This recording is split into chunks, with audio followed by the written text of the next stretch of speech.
Voici un extrait de mon livre Vingt sabots trottent dans sa tête.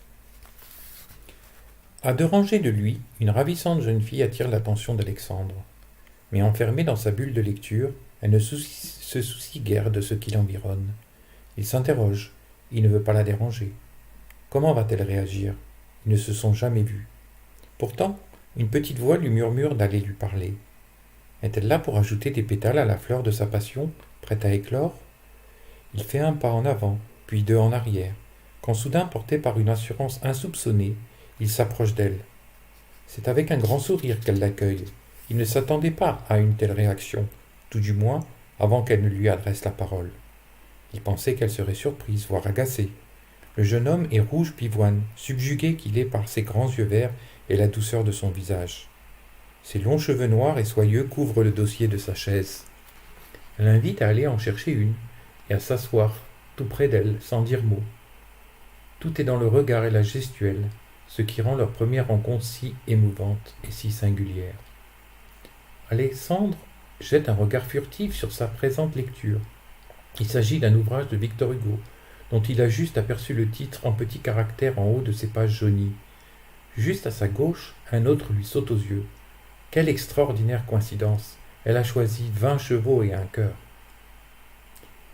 Il ne sait plus quoi faire. L'auteur de L'homme qui rit de Ruy Blas ou de Notre-Dame de Paris est parmi ceux qu'il préfère. Mais l'occasion de pouvoir échanger avec elle sur l'univers des courses de chevaux est providentielle. Il lui présente ses excuses. Elle lui répond de nouveau par ce sourire qui en dit bien plus que des mots.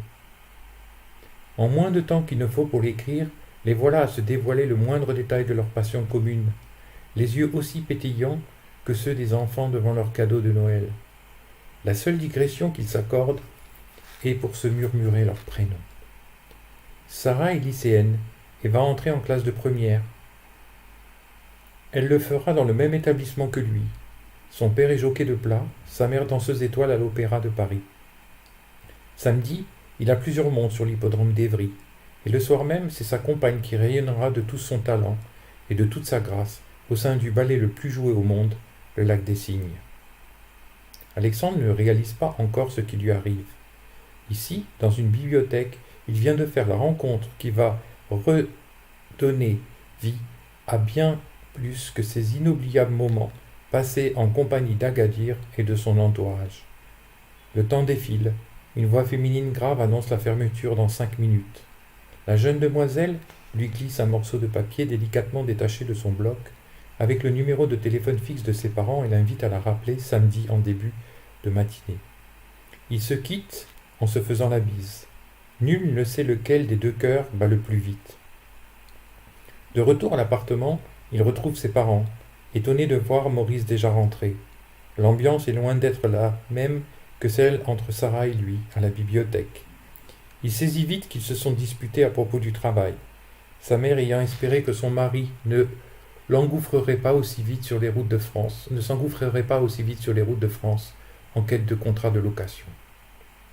Ils sont à peine arrivés, elle a mis du cœur à l'ouvrage pour que l'homme qu'elle idolâtre apprécie leur nouveau chez eux, mais elle se sent bien impuissante pour lui opposer quoi que ce soit. Elle est malade, ne peut plus travailler. Quel autre choix a-t-elle en dehors d'être dépendante de lui? Tous les jours, elle regrette que sa famille soit partie si loin. Alexandre est déjà dans sa chambre, les pensées ailleurs. Comment va-t-il leur annoncer la nouvelle, en particulier si Sarah l'invite à l'accompagner à l'hippodrome et ensuite à l'opéra?